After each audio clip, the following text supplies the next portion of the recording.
Meus irmãos, o texto da nossa meditação esta noite se encontra na carta de Paulo aos Filipenses, no capítulo 1, versículo 9 ao versículo 11. Filipenses, capítulo 1, versículos 9 ao versículo 11.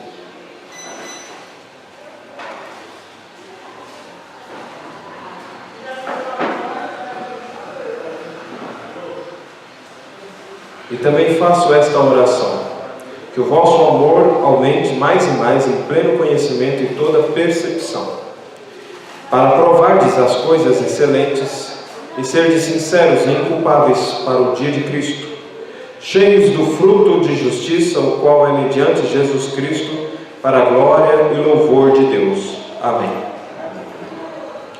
Meus irmãos, um dos temas mais frequentes no cinema, nos filmes, nos livros, nas novelas e nas músicas é o amor.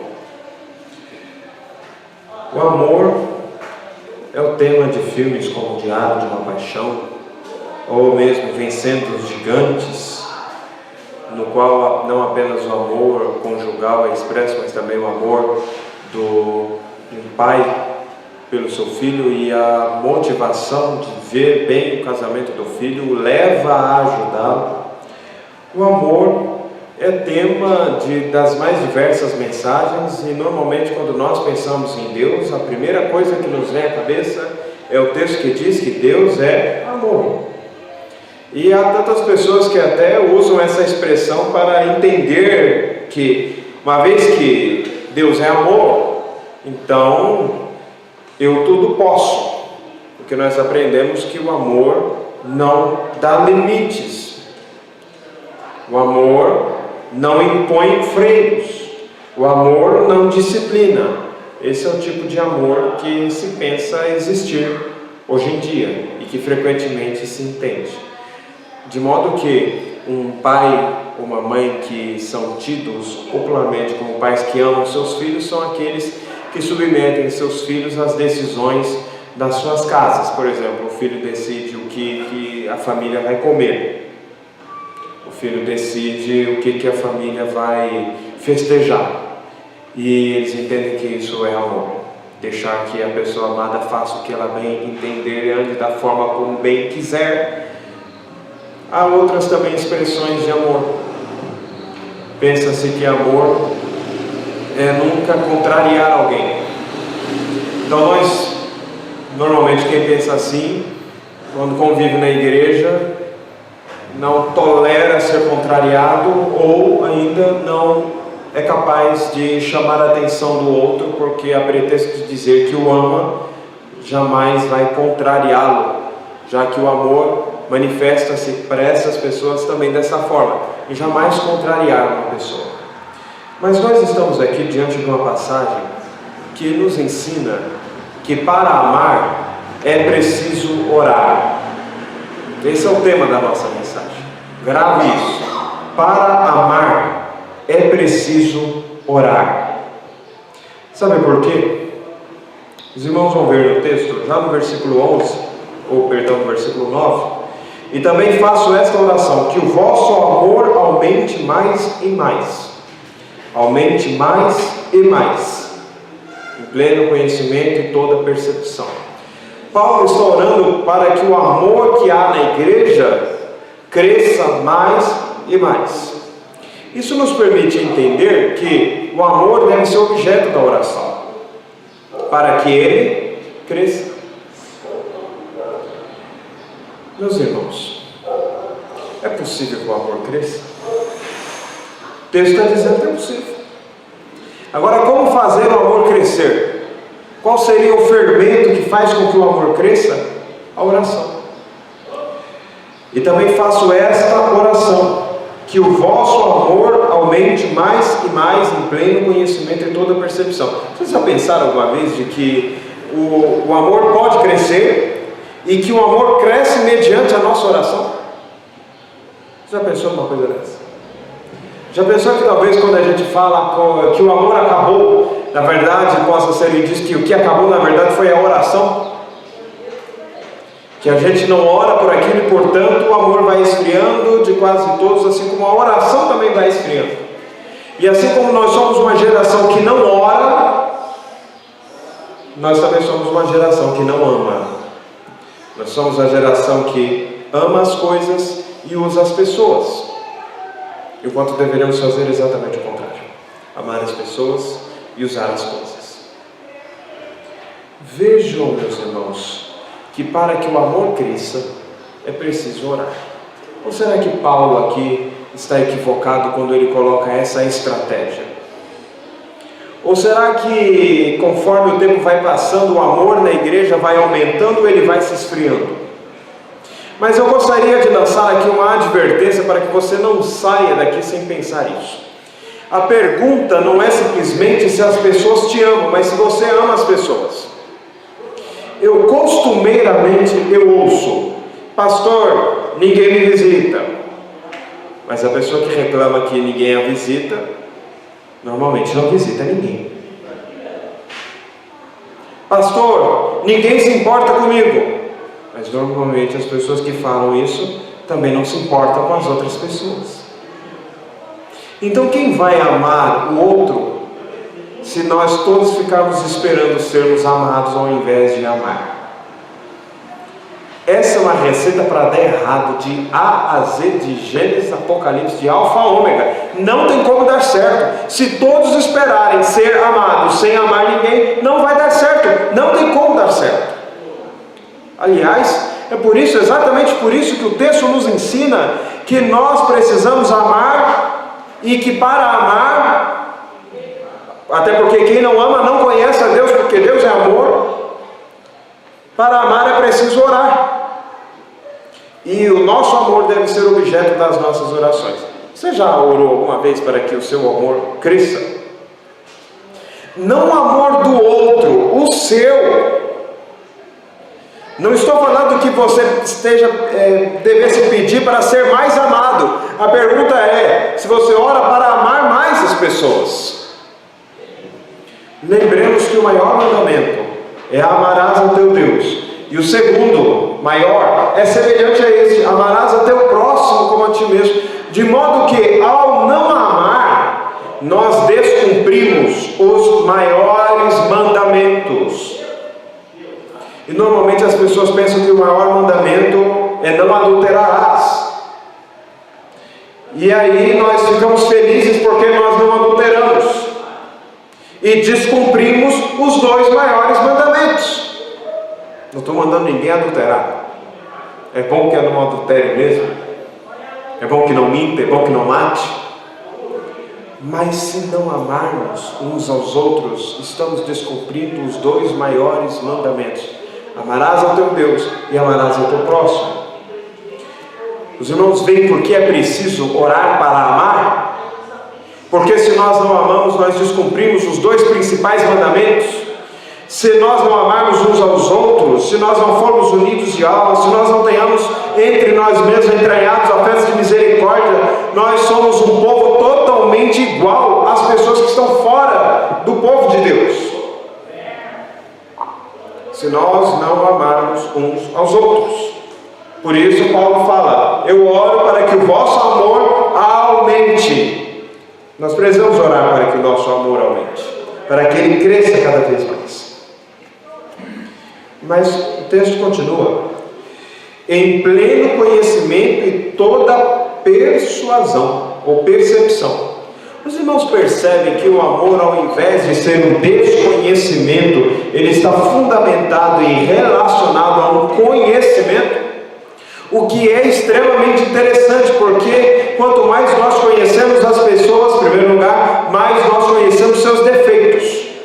Quanto mais tempo nós passarmos juntos, mais nós vamos sentir o cheiro uns dos outros, nós vamos ver os defeitos uns dos outros, nós vamos ver que aquela pessoa que parecia tão bonita tem um nariz meio torto, tem um olho meio estrábico, aquela pessoa que falava bonito tem um sotaque meio esquisito quando você para um pouco mais para prestar atenção. Se a pessoa tirar o sapato, você vai possivelmente sentir que a pessoa tem até um pouco de chulé. Não é à toa que muitos casamentos começam a se esfacelar logo nos primeiros anos, porque você espera que a pessoa com que você casou seja perfeita. E você vai descobrindo que ela não é perfeita. A questão é: o amor esfria ou o amor aumenta em todo o conhecimento uns dos outros? O amor deveria aumentar, só que o amor aumentar quando nós conhecemos os nossos defeitos é pouco natural diante da nossa natureza pecaminosa. Ou não é verdade? Ou será que a nossa natureza pecaminosa gosta de ser desagradada? A natureza nossa ama o elogio, ama o agrado, ama o afago, ama o carinho. Então, quando nós vamos conhecendo as pessoas, nós vamos cada vez mais nos decepcionando com elas, e o amor tende a esfriar. E isso acontece até com Deus. Quanto mais nós conhecemos a Deus, quanto mais nós vemos o Deus das Escrituras, quanto mais nós vemos que o Deus que nos ama, o Deus que nos abençoa, o Deus que nos protege do mal, o Deus que nos guarda das tentações, é aquele mesmo Deus que exige de nós frutos. É o mesmo Deus que exige de nós uma conduta apropriada de morador do reino dele. É o mesmo Deus que cobra de nós uma postura diferente daquela que nós tínhamos quando estávamos longe dele. É o mesmo Deus que fala: anda na minha presença e ser perfeito. É o mesmo Deus que cobra, o mesmo Deus que por vezes não nos atende os nossos reclames e as nossas queixas. É aquele Deus que nem sempre dá a prosperidade, é aquele Deus que nem sempre fecha a porta da enfermidade, é aquele Deus que nem sempre nos permite que esqueçamos que nós estamos andando num vale de dor e ainda não estamos no céu. O céu ainda não chegou. Por vezes nós pensamos que quando nós nos convertemos, o céu chega, acabou o problema, acabou a tribulação, acabou a perseguição, quando na verdade as perseguições vão começar a partir dali. Não apesar de nos convertermos, mas exatamente porque nós nos convertemos, é que a perseguição vem. Isso deve gerar em nós o que? Nós conhecemos mais a Deus, isso deve nos afastar de Deus? Não, meus irmãos. Um amor que é fundado no pleno conhecimento e na plena percepção faz com que nós tenhamos um amor maduro e não um amor de adolescente, que na primeira contrariedade se põe a chorar, lamentar, dizer que vai morrer. Eu não vou ficar imitando, porque senão fica esquisito, mas não é assim que funciona. O amor juvenil, o amor adolescente, quando nós somos chamados para amar a Deus e amar ao próximo com um amor maduro, um amor que sabe que o outro tem defeitos, o amor que sabe que nós temos defeitos. Mas em terceiro lugar, pois o amor é o alvo da nossa oração. Sem oração não tem como amar as pessoas. Nós precisamos orar para amar. É preciso orar para amar. Sem amor, sem oração, não tem amor. O que nós temos? Seguida. Devemos orar para que o amor cresça. Devemos orar para que o amor seja fundado no pleno conhecimento e da percepção. E também devemos orar para que ele seja bem acompanhado. Como? Por escolhas sábias, para aprovarmos as coisas excelentes. Nós, para aprovarmos as coisas excelentes, nós devemos conhecer essas coisas. E nós conhecemos de duas maneiras. Primeiro, sabendo das Escrituras. Depois, tendo vivência com o Senhor. Notem que eu estou falando de ter vivência com o Senhor e não simplesmente de deixar o tempo passar. Há pessoas que chegam na igreja com a idade avançada, mas são como quando se converteram. Me causa surpresa, por vezes até indignação, quando eu percebo e vejo por aí, por este mundo, idosos fazendo birra, idosos fazendo pirraça, pirracento, encrenqueiro. E não tem isso pelo mundo? E como tem? Qual é a diferença de uma pessoa madura e simplesmente uma pessoa que deixou o tempo passar? É que ela foi aprendendo durante o tempo e se tornou uma pessoa sábia. Pois bem, sabedoria é justamente essa capacidade de aprovar as coisas excelentes e rejeitar aquelas que contrariam a palavra de Deus, contrariam a vontade de Deus. Mas para aprovar as coisas excelentes é preciso que eu passe tempo com Deus, é preciso que eu conheça Deus, é preciso que eu saiba qual é a vontade dele. Os irmãos não sabem quando você trabalha com um pastor, normalmente que as pessoas querem citar versículos para mim, até para mostrar que elas conhecem a Bíblia. E o que tem de versículo inventado, nossa! Aí você fica olhando e pergunta, onde que está escrito? Você me mostra algum dia desses? Dá uma procurada. Faça a tua parte que eu te ajudarei. Deus ajuda quem sempre madrugou. Isso é ditado popular, mas as pessoas não botando dentro da Bíblia. Estão colocando, vão inventando. As pessoas não conhecem a Deus, não conhecem a palavra dele. Para você conhecer a vontade de Deus, você precisa conhecer a palavra de Deus.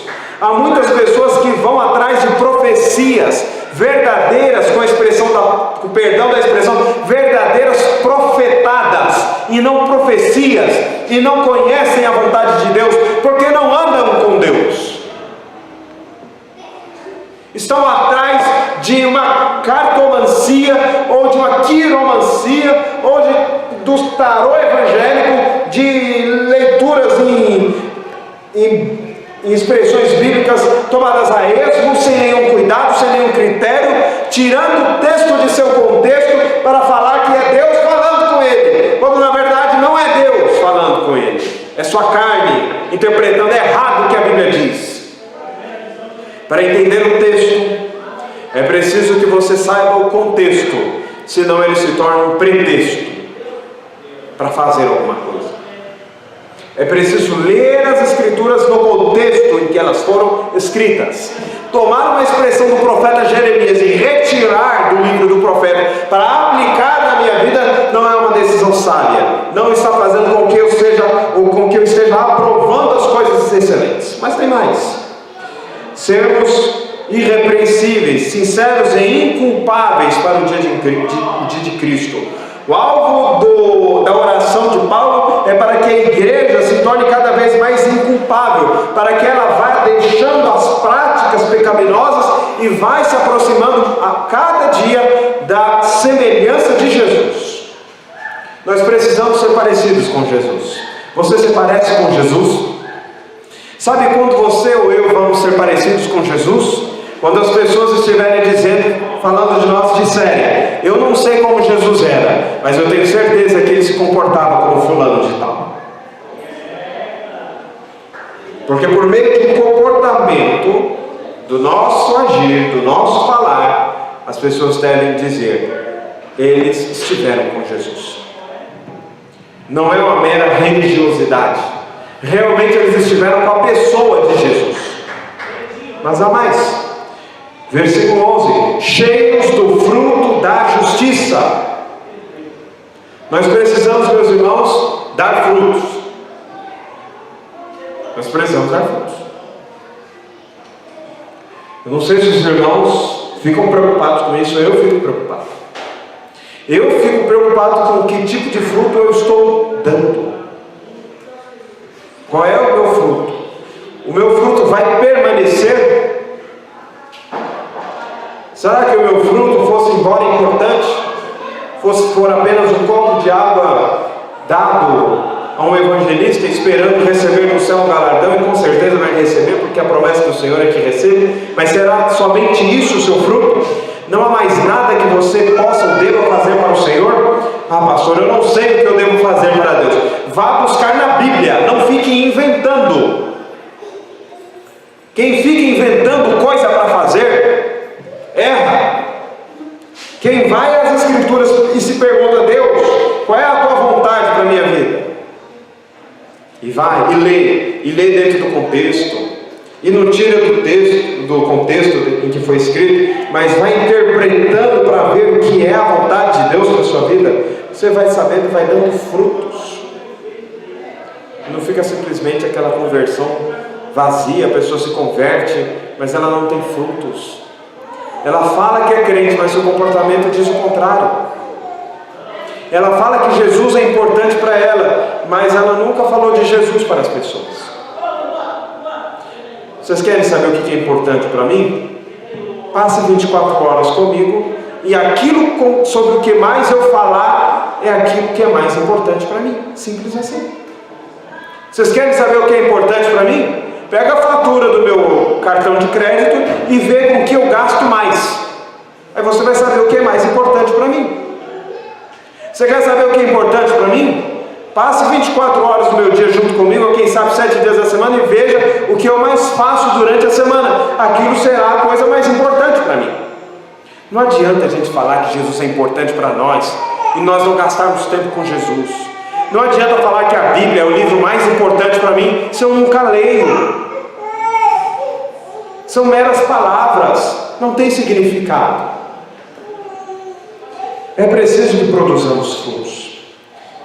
E o último do acompanhamento que o amor deve ter é essa preocupação do versículo 11 final, para a glória e louvor de Deus. O objetivo do amor é o bem daquele que nós amamos, o objeto do nosso amor. Nós podemos, ao amar as pessoas, fazer-lhes bem. Por exemplo, dar presente de Natal, Ano Novo, aniversário, passar um tempo com ele, fazer uma ligação, mandar uma mensagem no WhatsApp. Eu recebo muitas mensagens do WhatsApp, boa parte deles eu só passo o olho. Algumas vezes a pessoa fala, parecendo lá que eu vi. A pessoa pergunta, você viu? Eu fico pensando, vi onde? E no WhatsApp não deu tempo, né? Nos 5 minutinhos que eu tenho lá, vou ver o WhatsApp. Então eu respondo um monte de bom dias. Um monte de bom dias. Depois vem um monte de Deus abençoe, então tem um monte de améns. Aí lá vem os pedidos de oração, mais um monte de pedidos de oração. Ainda bem que eu anoto os pedidos de oração na caderneta, senão também a gente acabava até por esquecer, né? De tantos pedidos que vão surgindo. Mas, como que nós demonstramos o amor para as pessoas? Fazendo isso. Agora a pergunta é, como nós demonstramos o amor que temos a Deus? Para a glória e louvor de Deus, a expressão da nossa vocação para glorificar a Deus. Nós demonstramos que louvamos a Deus glorificando, louvando, prestando culto a Ele. Meus irmãos, às vezes o púlpito não é uma espécie de confessionário protestante, no qual ao invés das pessoas confessarem ao religioso, é o religioso que confessa ao povo. Nós normalmente escutamos que Deus é a pessoa mais importante, que Deus é a pessoa mais importante para Ele, e a gente tem que implorar para a pessoa ir para o culto. Deus é o mais importante para Ele. Só que se chega uma visita na hora do culto, acabou o culto para ele. Porque Deus é mais importante para ele. Ele fala, Deus é o mais importante para mim. Mas chegou um estranho para visitar, ele não vai ao culto, porque ele tem que receber a visita do estranho. Será que Deus é mais importante para ele? Certamente que não. Não é. O culto é mais importante para ele? Não é. Glorificar a Deus é mais importante para ele? Não é. Por quê? Porque as nossas palavras, não acompanhadas pelas nossas ações, não significam nada. Para Deus, inclusive. Para Deus. Estão vendo, meus irmãos, porque é preciso orar para amar? Porque não é fácil amar. Por isso precisamos orar. Assim sendo, nós precisamos orar para amar, porque amar para a nossa natureza caída não é normal, não é natural, é antinatural. Por isso precisamos amar, para amar a Deus sobre todas as coisas, e amar ao próximo como a nós mesmos. Assim fazendo, nós cumpriremos os 2 maiores mandamentos, porque deles dependem toda a lei e os profetas, e é o coração do Evangelho. Amarás ao teu Deus sobre todas as coisas, e ao próximo como a ti mesmo. Amém.